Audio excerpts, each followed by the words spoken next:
Good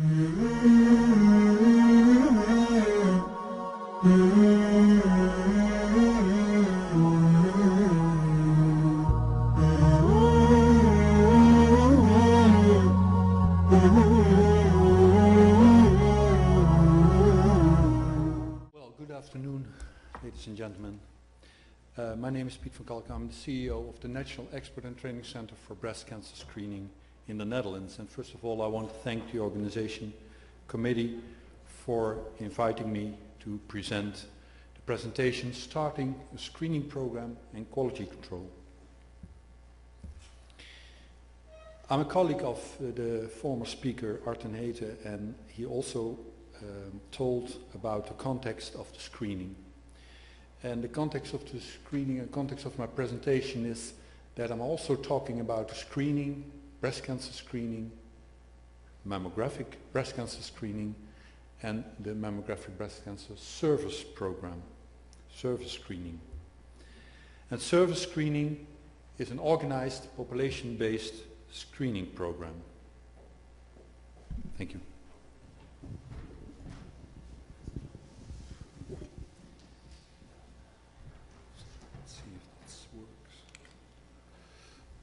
Okay.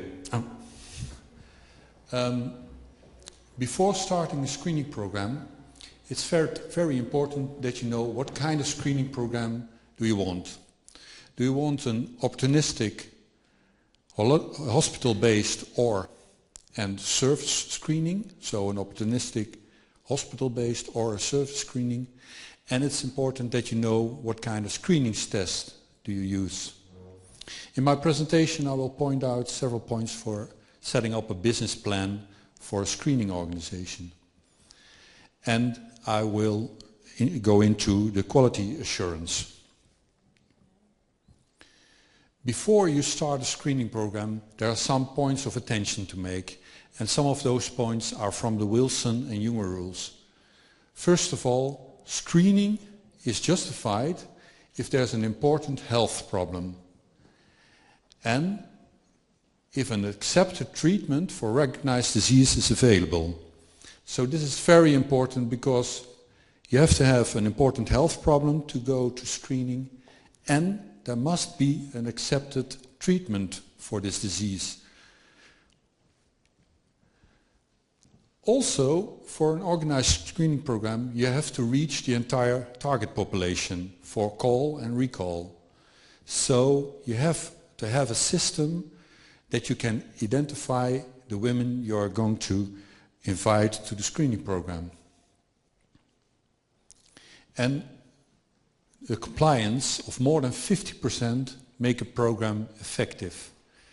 And we realize it's not easy to get a compliance of more than 50%, but you have to grow and you have to believe in it. And we think after several years you can reach that percentage. And this is very important. It's important that the government has a long-term vision and commitment to the screening program. They have to support the screening program because screening is not a program for 1, 2 or 3 years. It's a program for several years, 10, 20, 30 years at least. So there has to be a long-term vision and commitment. And radiographers and radiologists should be trained for screening. Screening is not the same as hospital care. So it's important that they have a separate training for screening. There must be a system of constant quality assurance. Because you screen healthy women, it's important that they can rely on you that the quality of your screening program is as high as possible. And there must be a monitoring system of the results so you can see if your program is working. And screening is not healthcare, so it should be strictly separated from healthcare. Healthy women go to screening, and women who are concerned that they have a disease or a complaint, they go to the hospital. Population-based screening program means according to the first report of cancer screening in the European Union, that each round of screening, the persons in the target population are individually identified and personally invited to attend the screening. So you know your women who you're going to invite, and you can identify them, so you can invite them each round.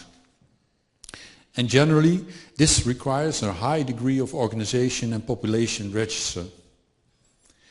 A population-based screening program is regional or national. An opportunistic screening is no organized screening program. We think that mammography is still the best evidence-based test for screening, and digital mammography is now standard of care. Before you thinking about setting up a screening program and make a business plan or something like that, it's important you know your epidemiology. Because it's important that you ask yourself what's the breast cancer mortality and incidence rate. And you need that to monitor the effectiveness of the program before the start. So before you start a screening program, it's important you know your mortality rate and your incidence rate. And you have to know what's the age variation in population. It's important to define the target population. And then you have to know how big is the target population and how big do you expect the participation rate will be. And this is very important to organize the program. If you, let's say, you have a target population of 100,000 women and you have a participation rate of 50% and you screen every 2 years, then you have 25,000 women who will be invited to come, who will be attending to the screening program. And then you know how much mobile units you need, how many radiographers you need, how many radiologists you need, how big your packs must be.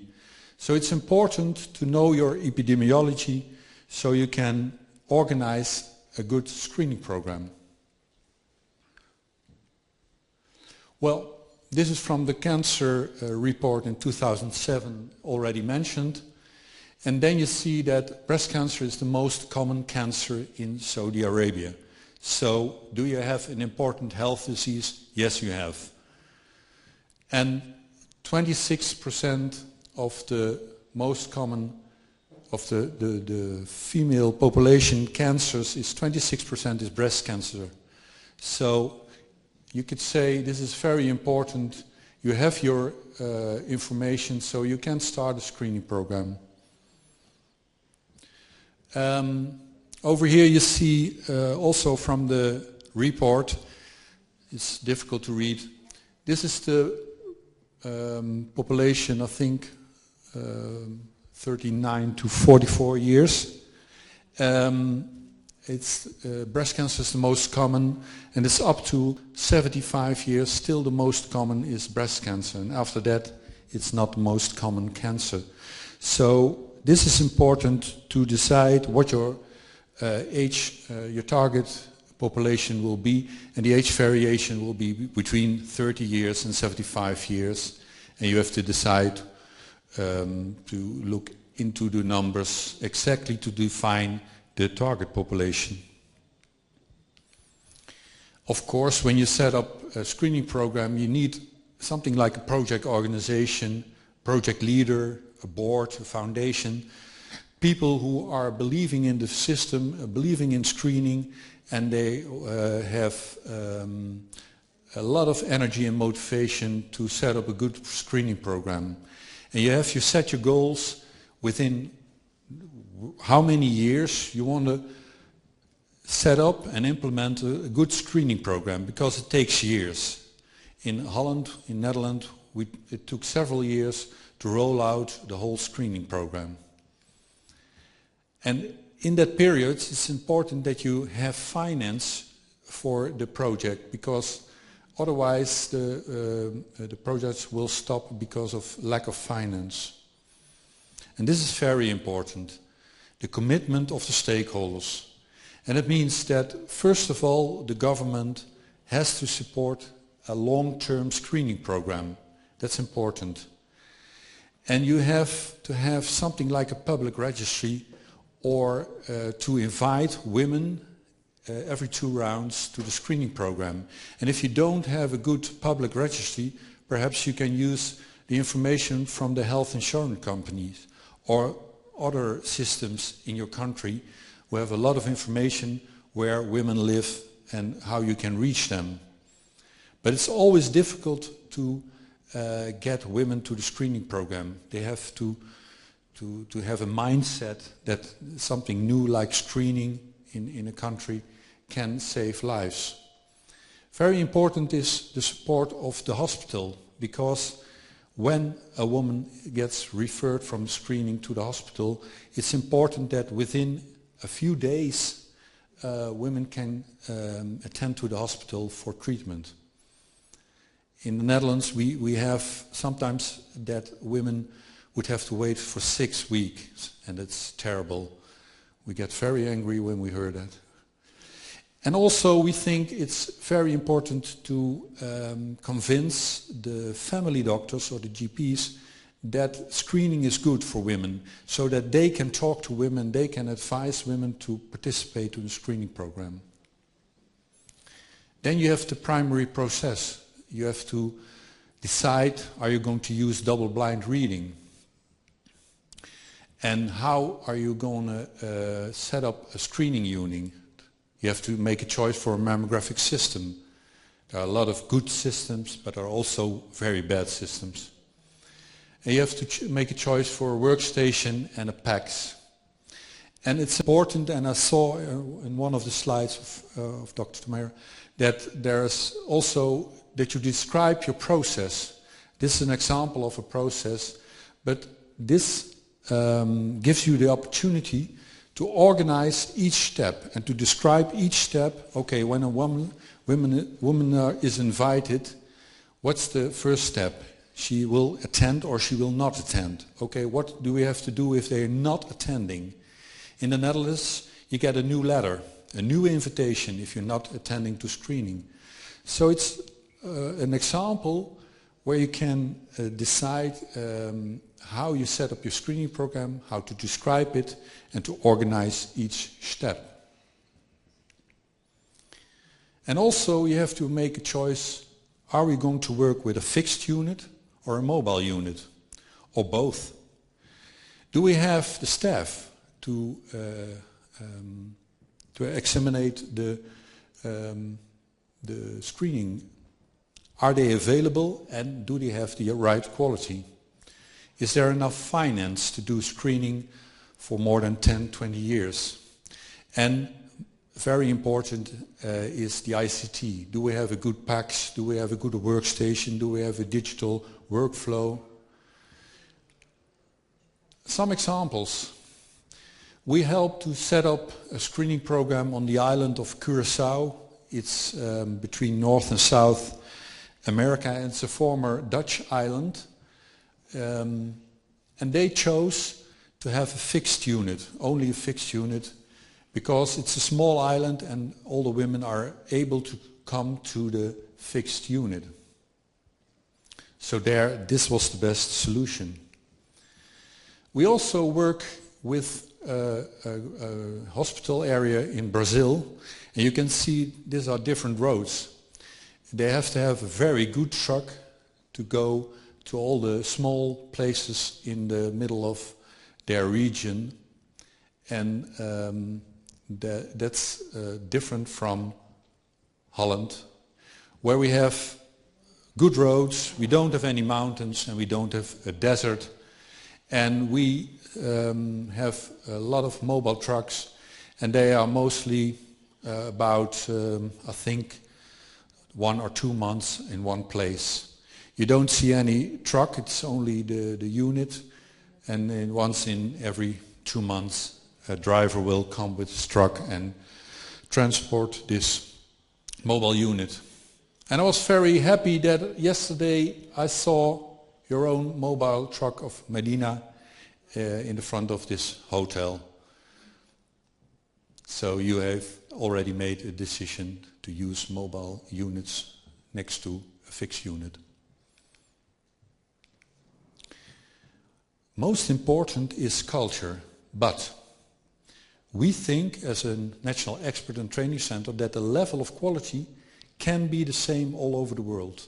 The level of quality of equipment, the level of quality of radiographers, and the level of quality of radiologists can be the same all over the world. We can learn from each other and we can make this level as high as possible. But how to communicate with women and staff depends on the culture of your country. So you can't copy the Dutch way of screening to Saudi Arabia. It's very important you notice your own culture aspects. So we believe that trainers and teachers must be part of the culture of the country. And you have to use the teach the teacher of train the trainer situation. And we are very happy to help you with that.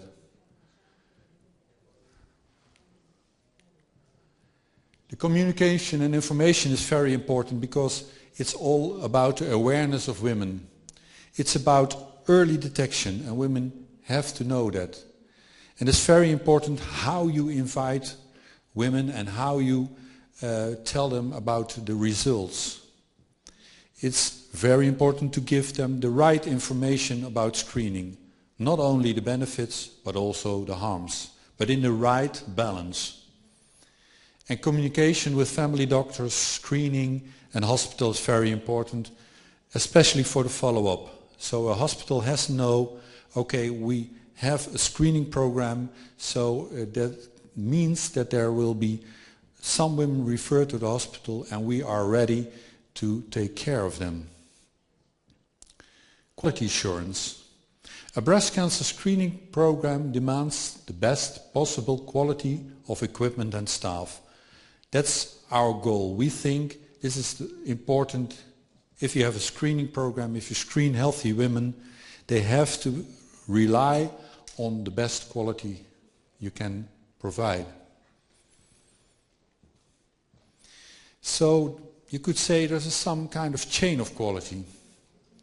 The equipment is important and has to be perfect, but only if radiographers perform well, radiologists can perform well. So if there is an artifact in the equipment, the radiologist will refer because he sees an abnormality in the image. But if the positioning of the radiographer is wrong and there's a fault or the breast is not fully shown, the radiologist also will refer because there has to be further examination before they can decide what to do. So it's a kind of chain of quality: equipment, radiographers and radiologists. A quality system is, we think it's about guidelines. You need guidelines because you want to measure your quality. Are we doing the right things in the right way? But also you have to have a quality assurance by teaching your staff, testing the equipment and auditing the staff. And by auditing the staff, we don't mean auditing the procedures, but we mean auditing the performance of your staff. And also a quality system has to look forward, so you want to optimize your quality by feedback, monitoring and evaluation, innovation, sometimes from the vendors, sometimes from doctors, and scientific research. It's important to make your program better. Guidelines, of course, they're made by cancer societies, and they are guidelines for equipment, for radiographers and radiologists. And in Europe, we have the guidelines for the breast cancer screening programs, and we now have number 4, and we are working on the 5th edition of the guidelines for breast cancer screening. And our organization is participate in writing the 5th edition of the guidelines.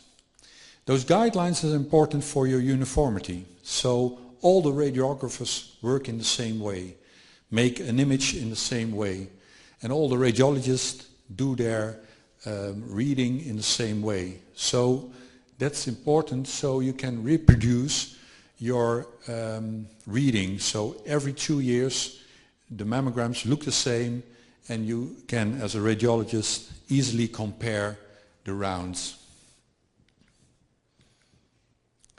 Our organization in the Netherlands is responsible for the physical, technical quality assurance.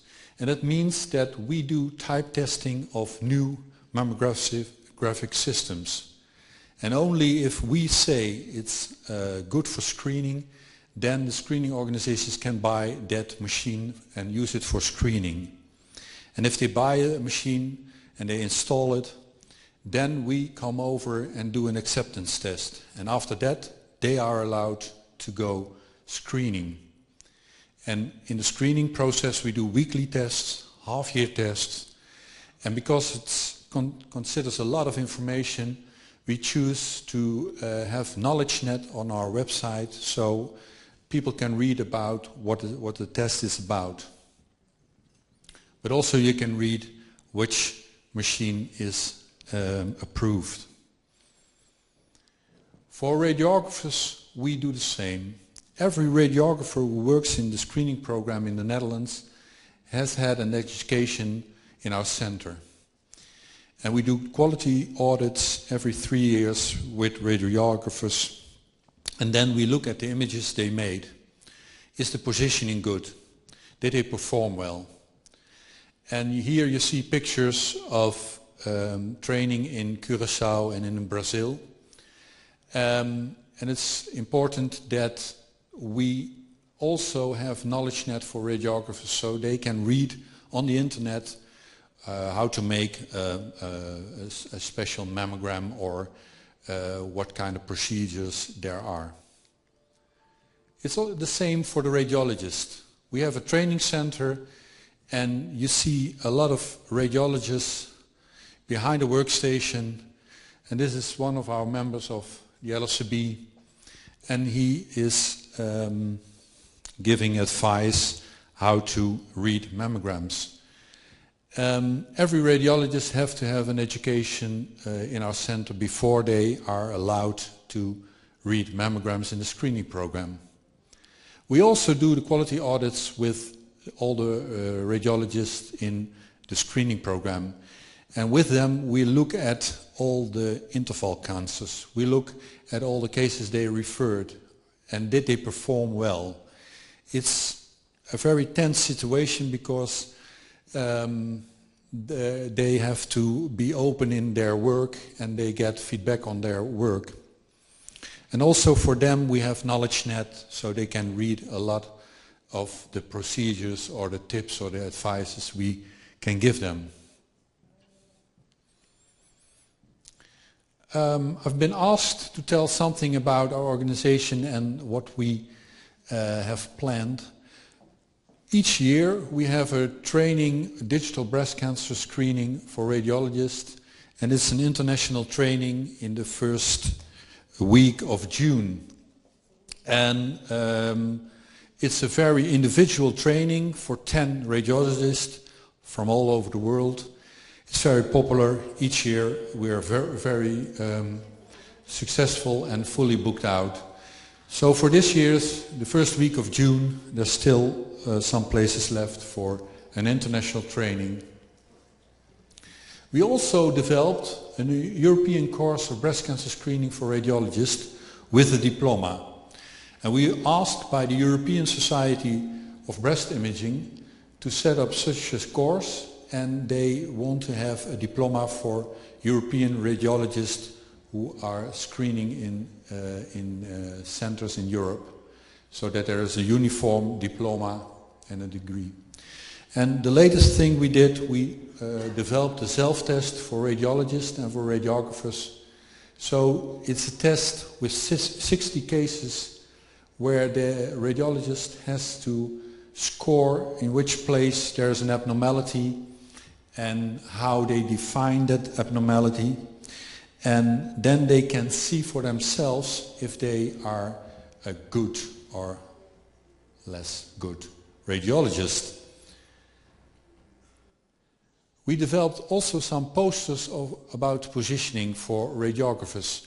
In the Netherlands, each screening unit has this poster in the exam room, so radiographers can see, okay, how do I have to make this kind of image? It's fairly clearly explained with some drawings, and we are also getting a book about positioning also in English this year. In conclusion, I'm almost ready. A well-organized screening program is a long-term program to guarantee continuity. It's important. It's not for a few years. It's a long-term program. Uniform quality of equipment, radiographers and radiologists must be guaranteed. And screening must be organized within the specific culture of the country. The effect of a screening program must be visible. So you have to have registration, monitoring and evaluation so you can measure the performance of your screening program. We think that quality counts. Thank you very much. Well, I don't know about lung cancer, but for the Netherlands, I think it's important. We've been starting the screening program in 1975, 1980. And we have in the Netherlands a culture when you are invited by the government to come to a screening program, you go. So it's about culture also. So I can't say, well, this is the best way to do it in every country, because it's not. And we have also have a time difference, because we're now 25, almost 30 years further. So I think it's very wise to look at your culture and what is important for women or for families to so you can address them. And first you have to reach them, so you have to something like a register. Then you have to persuade them to come to the screening and to come back.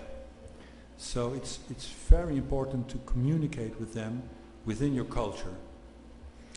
We have experience in Curaçao. Letters are not important in Curaçao. Radio is important. So they listen to the radio. So they try to convince women to come to the screening program because they spend a lot of time on that on the radio. In Brazil, they organize parties for women where they can do their nails and their hair, and they have cola and cake. Yeah, and that's their culture, and they're for a whole day. They wait on the central place in the city, and by the way, they do a mammogram. So it's all about culture, but it's something you have to work on very hard. And when the number of participation is changing in the Netherlands, we get very nervous. So we got to do research why it's growing or why is it increasing.